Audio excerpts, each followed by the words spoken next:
Hello, my name is Jessica Rosas Posada. Thank you for joining me today, and I am presenting a session titled Canciones de Manuel Ponce, an introduction to the Mexican art song canon.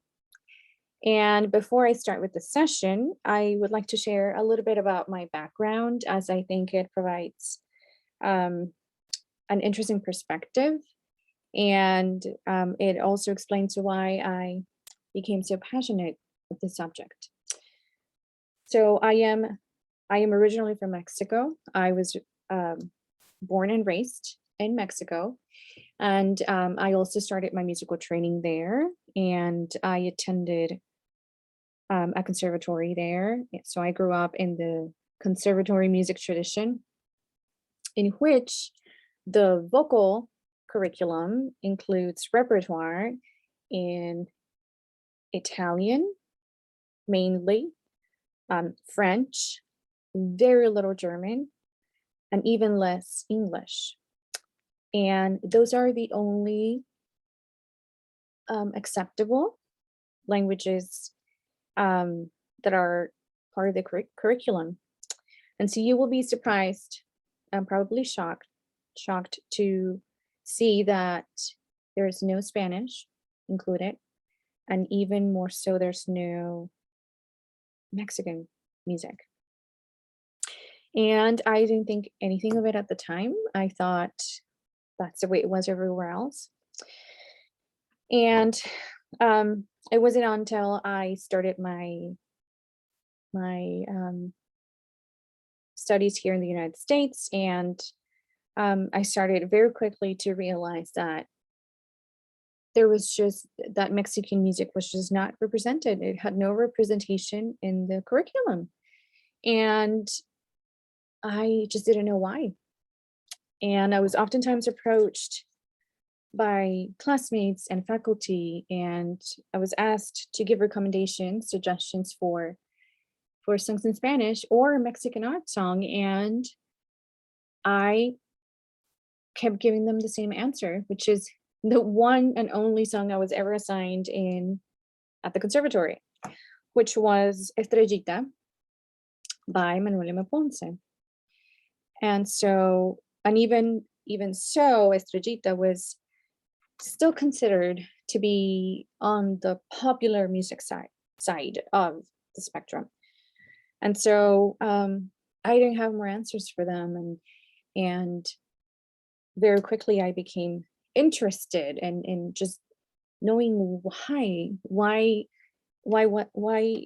was it that none of that information had been shared with me in Mexico. And so moving on to graduate studies, I became very passionate about it, and we started doing all of this research and realized that there really wasn't any information on the topic. And so more specifically in my doctorate, when I was getting my doctorate, I did a lot of research and interviewed experts on the subject in Mexico, and finally started to find answers to a lot of the questions that I had. And so part of the reason for this presentation is to provide those answers to the same questions you probably have that I've had for many years, and also to provide an introduction to this repertoire. So let's get started. So of course, like I already mentioned, there's a huge gap in the dissemination of the vocal literature of Mexico that has left modern performance in the United States and Europe with limited options when selecting art song repertoire in Spanish. Currently, the music of Spain predominates the art song scene, although significant efforts have been made in the last 10 years to support the diffusion of this repertoire in Mexico. This has not been the case in the United States. The need in the singing community for repertoire of this kind has raised many questions, not only about its existence and availability, but also about its origins and style. There are, however, many excellent Mexican composers to whom singers might turn to. One of them being Manuel María Ponce. So Ponce retains a position of significance in the history of Mexican music. His immense output includes solo instrumental, vocal, chamber, and symphonic music. Ponce's repertoire for piano and guitar has received significant diffusion, both in academia and the concert scene. He is really well known in the guitar world, and I was very recently told by a Ponce expert in Mexico City that currently there is no professional level guitar competition in which Ponce's music is not performed. So he's very well known in that community. Ponce composed over 150 songs, including folk song arrangements, original songs, and even modern song cycles, all for voice and piano. Through his popular song arrangements, Ponce created a connection between Mexican vernacular music and classical art song. He borrowed many folk motifs and worked them into his classical compositions. These motifs also served as inspiration for new works with an authentic local color that earned him recognition as one of the founding figures of Mexican musical nationalism. Unfortunately, the vast majority of Ponce's vocal music remains unknown to the singing community, despite the clear success of his song, Estrellita, probably his most famous one. This was caused by the influence that the European music tradition had over conservatories in Mexico at the beginning of the 20th century. Vocal music written by foreign composers, such as the greatest Italian masters, who wrote primarily arias and romanzas, were usually taught and performed by the singing community as the only acceptable standard in song literature. Therefore, Ponce's new vocal style was subject to criticism from its inception, with many musician aristocrats and commentators viewing his songs merely as vernacular music, rather than a fusion of both folk and classical styles. Consequently, only a small number of his songs were published during Ponce's time, and eventually that made them very difficult to find. Even the publishing houses that remained in operation stopped printing them due to their low demand. And ultimately, they just disappeared. Ponce himself talked about his new vernacular style in an essay he wrote in 1913 titled La Canción Mexicana. In this document, Ponce explains the origins of this new style and shares his vision to blend vernacular and folk themes with formal accompaniments of simple harmonies. He sought to create a new platform for indigenous sounds in the concert performance hall. But before we look at Ponce's essay, let's briefly examine the composer's biography, focusing primarily on his romantic period from 1882 to 1915, as the events from this stage influenced and shaped his Mexican art song style. Manuel Maria Ponce was born on December 8, 1882, to a large family of 12 children, in which he was the youngest child. He was born in Fresnillo, Zacatecas, but grew up in Aguascalientes. Ponce was exposed to cultured music from an early age, since formal music training had been cultivated as a family tradition on his father's side. Manuel started taking piano lessons at an early age from his sister Josefina. The Ponce family was devoutly religious, and therefore Manuel's brother, Antonio, became ordained as a priest.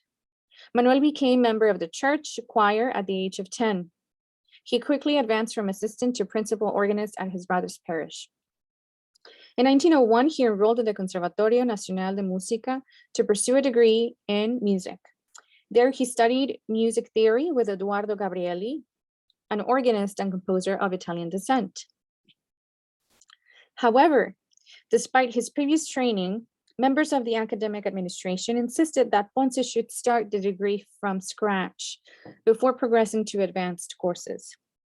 These unforeseen setbacks represented a waste of time and effort for Ponce, so he decided to return to Aguascalientes. Between 1902 and 1903, Ponce befriended two legendary artists, Ramón López Velarde, an accomplished poet, and Saturnino Herrán, an influential painter.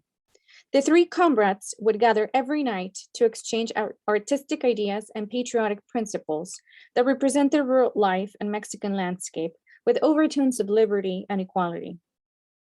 These meetings influenced Ponce's search for a Mexican musical sense. As a result, Ponce's compositions increased exponentially in quantity, which included his first arrangements of Mexican folk songs, or as he liked to call them, harmonizations. The encouragement Ponce received from his composition teacher, the Italian Eduardo Gabrieli, along with Manuel's negative experience at the Conservatorio Nacional de Música, pushed the composer to search for more promising opportunities in Europe. In 1905, Ponce was admitted into the Liceo Musicale di Bologna, where he studied with Maestro Cesare Dall'Olia, who was actually Puccini's mentor. Unfortunately, the young composer did not receive many composition lessons, as a great Italian master died in early 1906. Manuel decided to depart Italy in search of improved educational opportunities in Germany. In December 1905, Ponce arrived in Germany. There he studied piano under Martin Krauss at the Conservatory of Music in Berlin. Krauss was a celebrated pupil of Franz Liszt and later became the piano mentor of Claudio Arrau.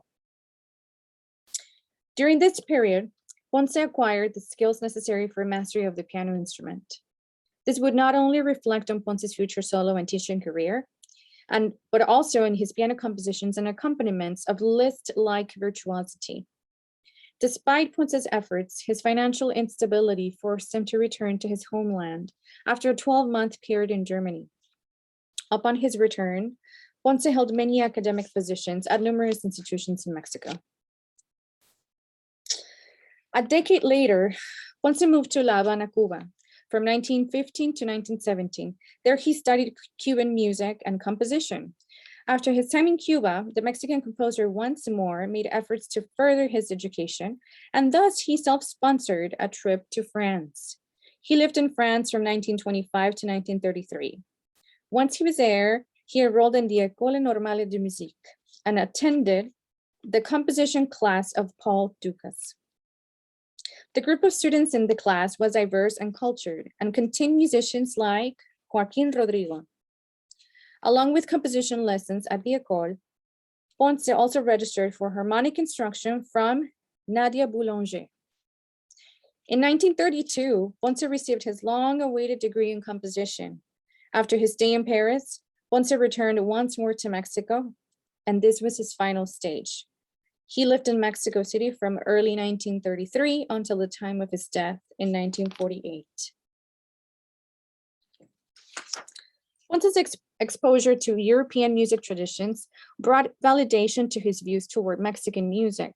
While in Italy, the composer experienced firsthand the popularity of his Mexican folk song arrangements amongst his friends. One such example is the celebrated lyric tenor Emilio Venturini, who enjoyed singing Ponce songs. Likewise, in Germany, he received counsel from his fellow musicians about the importance of folk music, and they encouraged him to explore the genre. These affirmations motivated him to continue researching Mexico's vernacular music in pursuit of inspiration for a new style. Ponce's inspiration coincided perfectly with some of the fundamental ideas of the Mexican Revolution of 1920. To recover the forgotten Mexican traditions, to erase discrimination against vernacular philosophies, and to end the artificial virtues of a culture that searched for its own identity on the other side of the ocean. Regrettably, his efforts were subject to great controversy amongst music intellectuals who were accustomed to ideals that had influenced Mexican society to mirror all of their aspects of social life after European traditions. This brought an environment of disapproval and criticism towards Ponce's vernacular-inspired compositions. Ponce's legacy finally culminated on July 9, 1912, with the genesis of an all Ponce concert program presented in Mexico City. Within this concert, the composer premiered many of his own compositions inspired by vernacular ideas. This concert was a resounding success. As a response to the success of this concert, Ponce presented a lecture on December 13, 1913, with the same title, La Música y la Canción Mexicana, Music and Mexican Song. This was a historical event in which the composer manifested his views regarding his own national style and discovered how integral of a role the canción popular factored into his new genre. The talk was received with such admiration that a few days later it was published in the form of an essay in 3 occasions. And today I will be focusing on the publication from the music magazine Cultura from 1917. This image displays the cover and first page of the essay. Here, Ponce provides an introductory section in which he speaks generally about Mexican music, its origin and characteristics. He also writes in depth about the Canción Mexicana and includes his view on style, origin, form, subjects, categories, and his plan for art music. I am going to share the English translation of the opening paragraphs of Ponce's essay. The popular song is a melodic manifestation of a town's soul. The town sings because it needs that exquisite form of expression to externalize its most intimate feelings. It is a relief for the soul of the commoners that suffer in silence, and it does not merely utilize words, since only music can interpret its most hidden emotions. Therefore, the song is a genuine product of the townspeople. The popular song was born in humble huts, or in the most modest living places. The popular song encompasses all: suffering, passion, love, jealousy, hope, disillusion, memory, sadness, and fleeting happiness of that social class condemned to brutal work and to the indifference of the conquerors. Equally, the harmonic elements of Mexican music are poor and the simplest, applying almost always the fundamental chords over the tonic, the dominant and the subdominant. Rarely, one finds modulations to neighbor tonalities.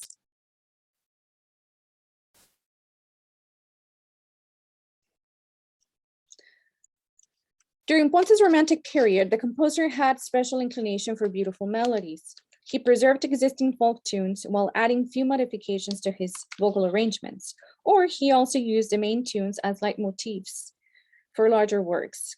The authenticity of the Canción Mexicana derives from its simpleness.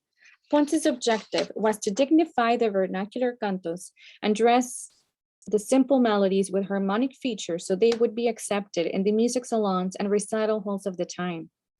Ponce achieved this by composing new accompaniments for the songs, where they doubled the vocal part and had chordal structure. The inner voices display simple yet contrapuntal features with moderately sophisticated chromaticism. This while following the rules of traditional music writing. The style portrayed by Ponce in these early song compositions echoes romantic trends.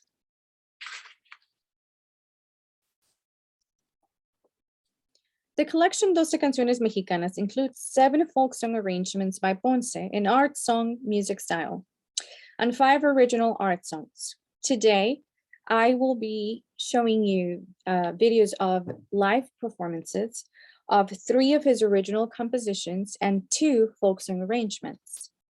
In the following slides, I provide music examples for possibly one of the first songs Ponce arranged successfully for voice and piano, called Marcitella.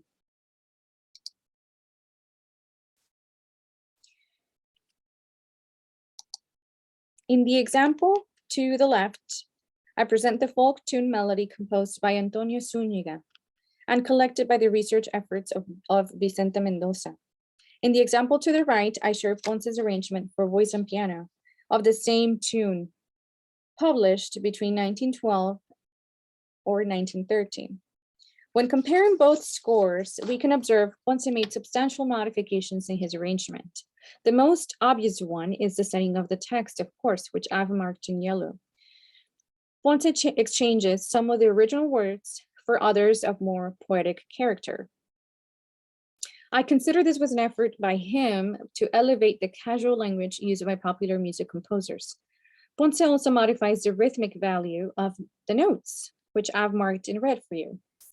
I believe he made this choice to imitate more naturally the speech patterns of the Spanish language and allow for an accurate setting of accented syllables with the strong beats of the measure. This setting includes longer note values that also allow the singer to use a more lyrical singing style. The Mexican composer also modifies the original melody, which I've marked in green. This happens frequently whenever there are whenever we find repeated notes in the original folk tune. I infer he exchanged these notes for others that produce a more interesting melodic material and serve the operatic voice better. In his efforts to modernize the tune, he also inserts chromatic turns to add romantic flavor. For example, the F sharp on the pickup measure at the very beginning of his arrangement, which we actually don't have in the original tune.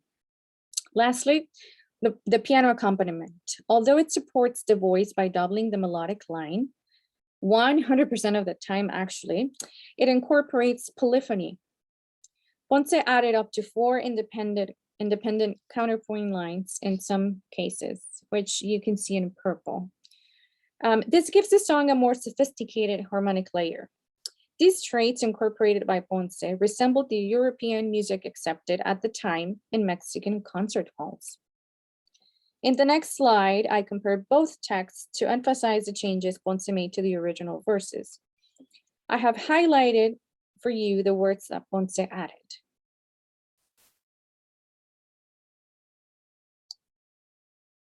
And I will now share with you a video of a live performance of Ponce's arrangement of Marcitella Alma. And I will also share here my own English translation of this text, the text in Spanish. I will leave it here for a little bit so you're able to read before we watch the performance.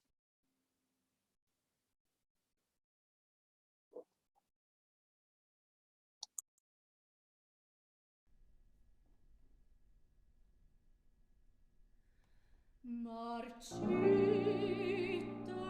l'alma, triste pensamiento, mustiera faz y herido el corazón, atravesando la existencia mísera, sin esperanza, sin esperanza de alcanzar su amor. Marchita el alma, triste el pensamiento, mustiera faz y herido el corazón, atravesando la existencia mísera, sin esperanza,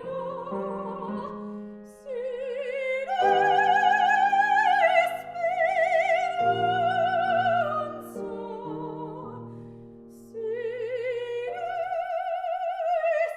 esperanza de alcanzar su amor. Yo quise hablarle y decirle mucho, mucho, pero al intentarlo mi labio enmudeció. Nada le dije, porque nada pude, pues era de otro, pues era de otro ya su corazón.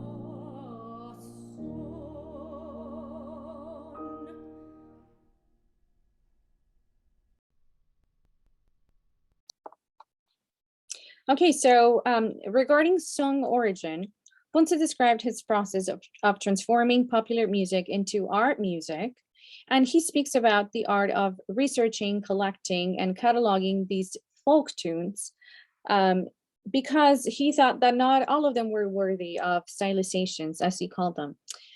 It was necessary to classify these songs by rhythms, meter, and mood or modality of each region. In his publication, he proclaims that there are three different groups that relate to song origin. So the number one is Cantos del Norte, songs from the north, in which the composer states that these compositions are quick and have decided rhythms that express the audacious nature of the frontiersmen. Group number two is Melodías Languidas del Bajío, languid melodies of the Southern Plateau. It includes the states of Aguascalientes, Jalisco, Zacatecas, Guanajuato, Querétaro, and Michoacán. And here is a little visual of that area in case you're not familiar with the area. And so the composer shares that these compositions express faithfully the melancholy of the central provinces. And the last group is Canciones Costeñas, which, or coastal songs, which they show us the seductiveness of the tropical lands.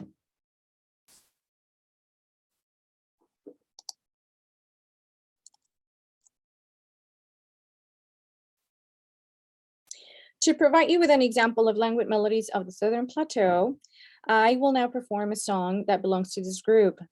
I also offer the Spanish text with the English translation that I have created of Por ti mi corazón, which is actually an original music, an original song by Manuel M. Ponce with original music and words by his poet friend, Luis Urbina.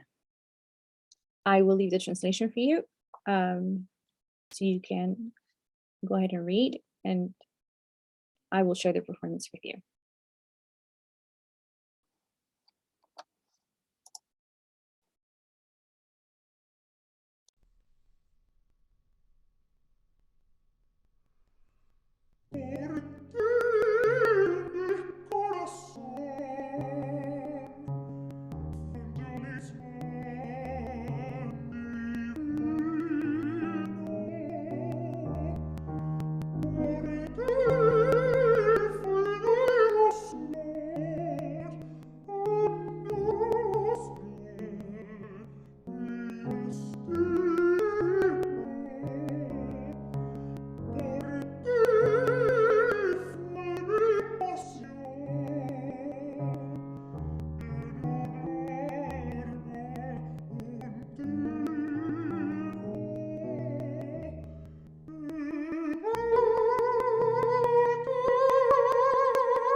So Ponce also classified Mexican songs by their musical characteristics. According to him, there are three types of Mexican songs. Number one is the song with ample and slow melody. The number two is the song with a rapid movement, which is usually in compound meter, 6/8. And number three, the song in triple meter and of moderate tempo, which possesses the air of a slow mazurka.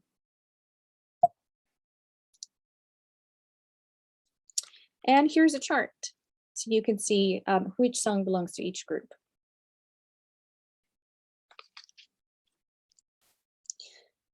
The song with ample and slow melody is a primary model in which Ponce based a vast number of his original compositions. The following excerpt shows an example of this kind of song, which is Adiós mi bien. In this score, we can observe that the melody is extensive or large, meaning that the melodic material during the exposition or the A section is all new, giving the effect of a long and slow-moving melody with intervals simulating opera-like climaxes. To further exemplify the song with ample and slow melody, I will now share with you another video of Ponce's arrangement of Adiós mi bien. And here's the translation first for your own enjoyment.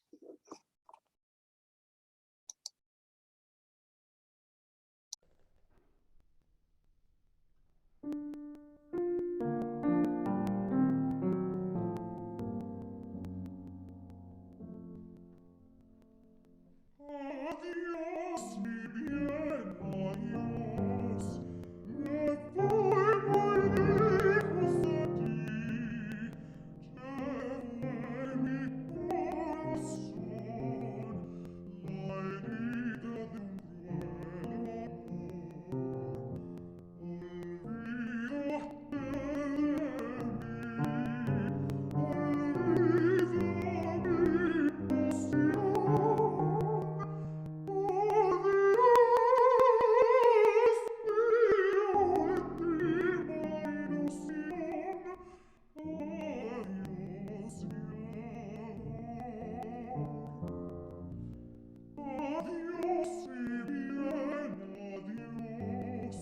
Me voy muy lejos de ti.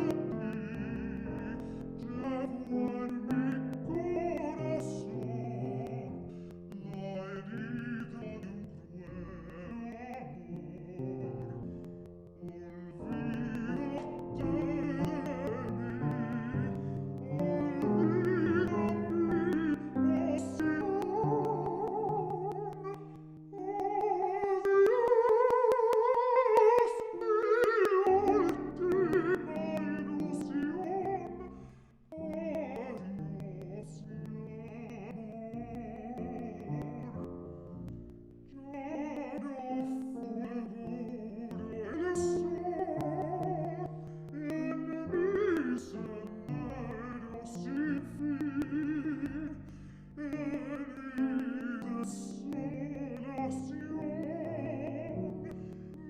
Olvídate de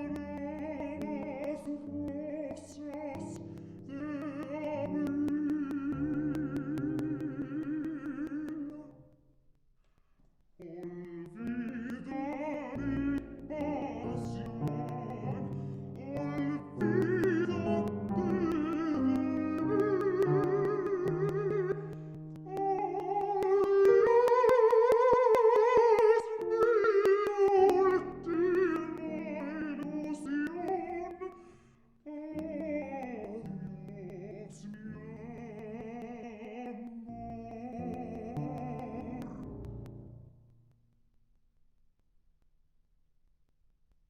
So according to Ponce, amongst the topics included in the popular song, one can frequently find love, of course, suffering, jealousy, drunkenness, and occasionally a religious ideal. In this collection of 12 songs, the most popular song theme is suffering. This is the perfect manifestation of the soul from a grieving nation, much like Ponce mentioned in his essay. following, you will see the Spanish text along with the English translations that I have created of the song that represents the topic of suffering. And I will, again, here's a chart which shows you how many songs share the same theme. And I will share the translation with you and the video of a live performance. Here is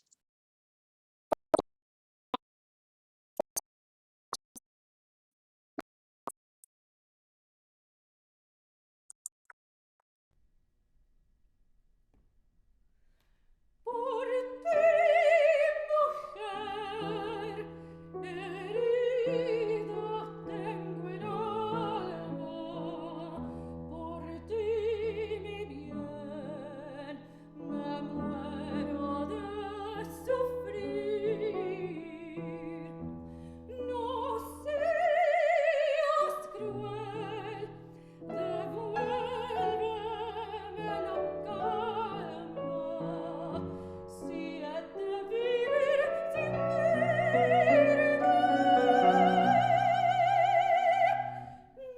mejor morir. Por ti, mujer,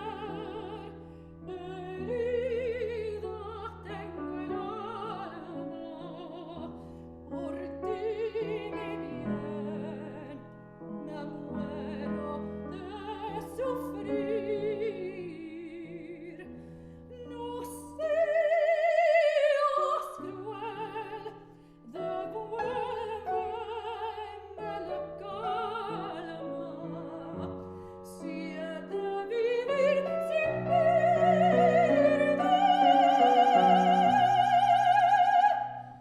mejor morir. Cuánto he sufrido sin hallar consuelo, cuánto he llorado tan lejos de ti.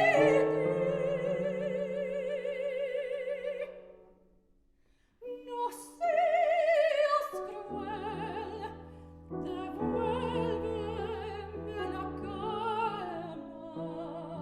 Si he de vivir sin verdad,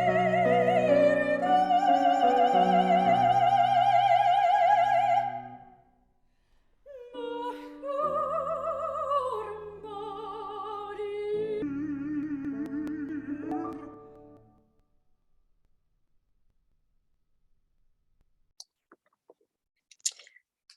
So the composer also explained that the standard form of the Canción Mexicana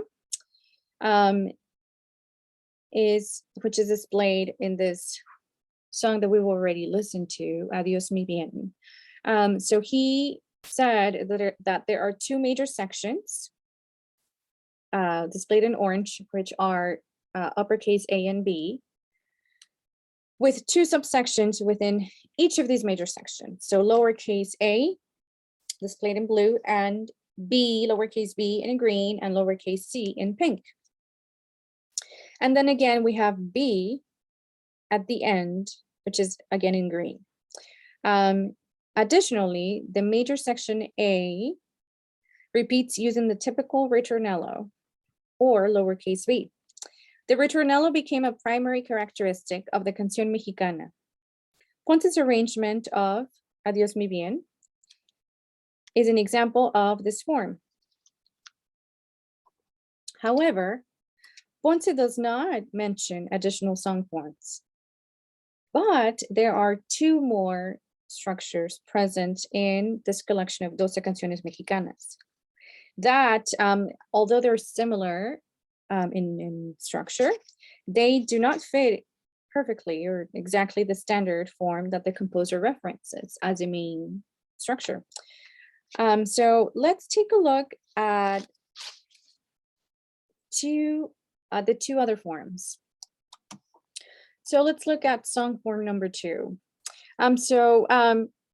This form has three major sections which are A, B, and A. And here the material for the A section is immediately succeeded by a new section B.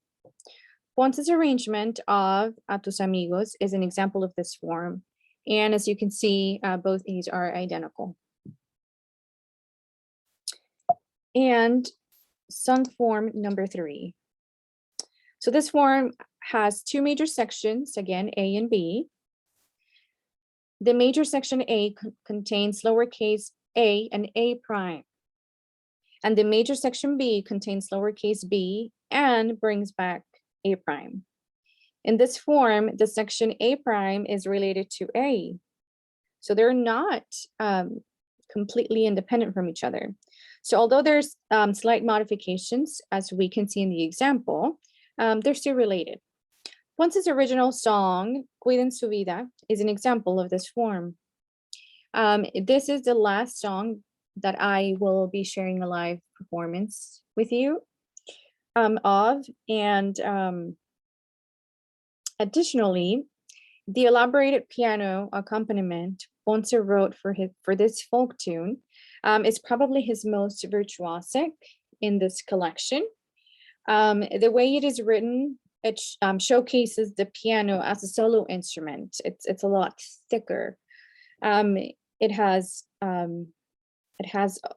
lot of Liszt-like virtuosic writing, and it also has an optional added interlude from the piano version, the piano solo version of this piece. So I believe that Ponce was trying to elevate the role of the piano with this writing that he chose for the instrument. And so here is a translation of probably my favorite song in this whole collection, which is Cuiden Suvida, and this is an arrangement of a folk tune by Ponce.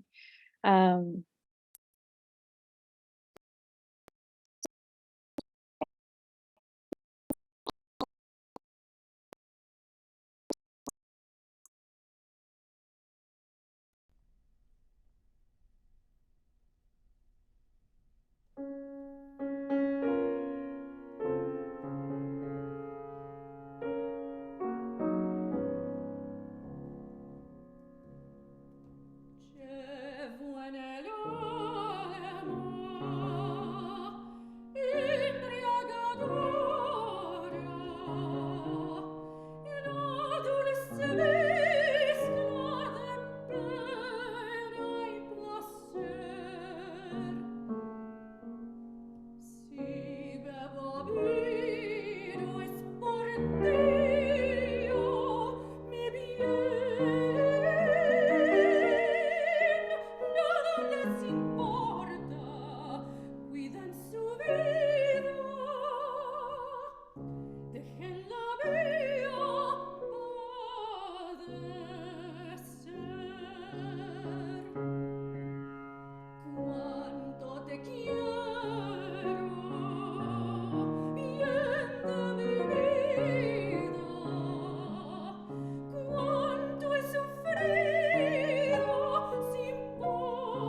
So the tireless work of Manuel M. Ponce to dignify vernacular music, especially vocal music, and to elevate it to art song music standards, despite the many challenges he encountered, is proof of his commitment to Mexican music. Ponce published a significant number of writings about Mexican music, where he clearly explained his vision for this new style and the end goal that he saw, that he had, of fusing vernacular music with art music. And the result was the successful manifestation of art song or of art vocal music in Mexico. The careful study of Ponce's writings about Mexican song and examples from his 12 Canciones Mexicanas present evidence that his vocal compositions, in fact, included music characteristics comparable to European art music. Ponce made use of contrapuntal accompaniments, text painting, modest chromaticism, lyrical vocal lines, sophisticated text painting, and he elevated the music partnership between the voice and the piano. Much like the work of our German composers, for example, Brahms and Schubert, the international diffusion of Mexican's treasured melodies was one of Ponce's dreams and ultimate goals. Ponce's works are a valuable representation of the vocal literature of Mexico, and as such, they merit promotion in the concert scene and academic education. In closing, Manuel M. Ponce left an admirable legacy, imprinted in his vocal compositions worthy of execution, diffusion, and recognition. I invite you to join me in appreciating the beauty of this underrepresented repertoire. Thank you for joining me today for this session. And I would like to leave you with a quote by our one and only Manuel M. Ponce, which says, "I consider a duty of all Mexican composers to ennoble the music of their motherland by giving it artistic form, by recoating it with the robe of polyphony, and by lovingly keeping the popular melodies which are the expression of the national soul." Thank you.